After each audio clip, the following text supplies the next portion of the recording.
Hata wa mambo yanaendelea kufanywa katika klabu ya Simba, ombwe hili na jinamizi hili linaloandama wachezaji wake. Alianza David Kameta Duchu, Ibrahim Jabal, na leo tumempata Anthony Mligo. Dakika 21 Elim Panzu alifanyiwa faulo ndani ya box. Refa kataa. Wachezaji wameenda kumwanikia. Nenda kaangalie kwenye FVS utapata uthibitisho. Wewe mwamuzi wakati unakataa refa. Hii unatupa picha gani? Hii unatufundisha nini? Hii lengo ni nini? Tujue kwamba wewe mwamuzi wakati una muktadha upi dhidi ya klabu ya Simba na wachezaji wake. Unakataa kwenye matukio yao kwenda kuangalia kujidhihirisha kwamba hii ni faulo au si faulo. Hii ni kadi au si kadi. Sasa jamii inayozunguka katika klabu ya Simba au na baadhi ya timu nyingine au mashabiki wa timu nyingine, wao watafikiria vipi, watakuwa na imani vipi na marefali hawa wanaoendesha na huo mfumo wa FVS?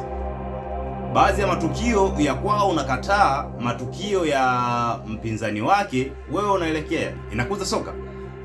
Hebu niambie wewe mwana soka, njoo kwenye comment. Je, FVS iendelee kutumika au FVS iishie hapo?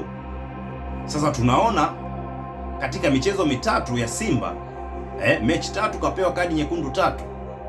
Alafu ukifuatilia kwa udhuri zaidi, yes, yale matukio ya mwanzo yalikuwa yanaonyeshwa ni namna gani FVS inavyofanya kazi na tukio halisia linaonyeshwa. Saizi kwa nini baada ya watu kuwapigia kelele na takataka zenu mnazozifanya, uendeshaji wenu na mihemko yenu na ushabiki mlionao marefari, saizi mnaficha FVS ya muionyeshe kama mnaenda kupiga ramli kwa mganga wa kienyeji? Hii ni namna gani? Hii haitufundishi, hii haikuzi. Weka vitu hadharani. Maana ya FVS, football video support. Hiyo football video support inamsupport nani sasa? Hutaki kuwaonyesha mashabiki waone kwamba wachezaji wao au timu yao kwamba mchezaji wao kafanya kosa hili. Wewe unakwenda kuficha FVS, unaionyeshea. Basi ungebaki nayo chumbani kwako. Kwa nini tunafichwa hii? Kutokana na takataka zenu mnazozifanya. Hii si sawa. Onyesheni haya matukio yaonekane live. Yaonyesheni haya matukio. Yaonyesheni haya matukio ili watu wajue kwamba wapi walikokosea, ili wawakanya wachezaji wao kama mchezo sio kwa kiungwana.